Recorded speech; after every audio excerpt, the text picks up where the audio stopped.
So the technology sector in it of itself is really priced to perfection. When I look at valuations across the board and compare it to a composite of the stocks that we cover, it's trading at a 6% premium to fair value. So that is getting into, the area that I can consider to be overvalued, overall from a sector-wide basis. But, there's a number of different stocks here that, we think have just run up, too far. Stocks like Apple is a 2-star rated stock, trades at a 22% premium, over fair value. And generally, I would say we weren't necessarily all that impressed by their AI rollout. We're seeing, some relatively sluggish sales, in China. And, the purchasing for the iPhone 16 maybe is on the slow side as well. So, that's one where I think it's a good time to take some profits off the table.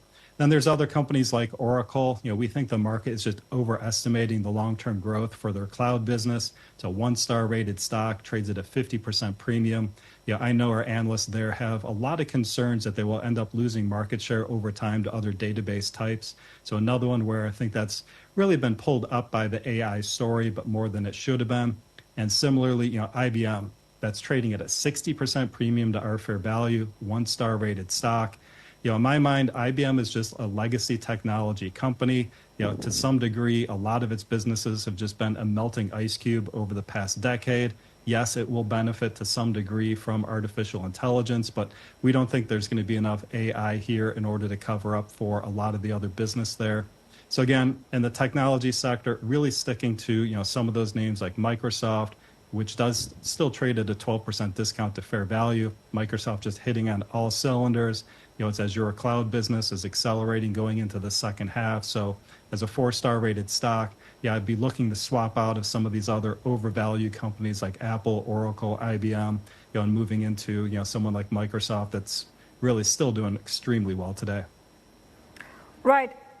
Given that growth stocks have outperformed value stocks for a while, you are now building the case for why one should be looking at small caps and mid caps and value-oriented names at this juncture. And your value stock picks are Kraft Heinz as well as Bristol Myers.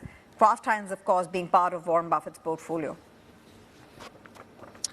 Yeah, so what we actually saw and what we noted in our third quarter outlook a couple of months ago, and our fourth quarter outlook should be coming out here in the next couple of days, is that, the market in the U.S. right now really is just priced to perfection. Overall, it does trade at a 3% premium to a composite of the fair values.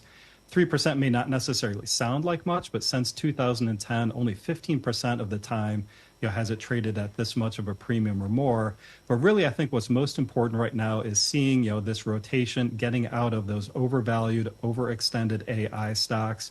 And we highlighted this, back in the third quarter outlook, that we were expecting this rotation into small cap stocks and into value stocks. Both of those are trading at very low valuations compared to the rest of the market, as well as on an absolute basis.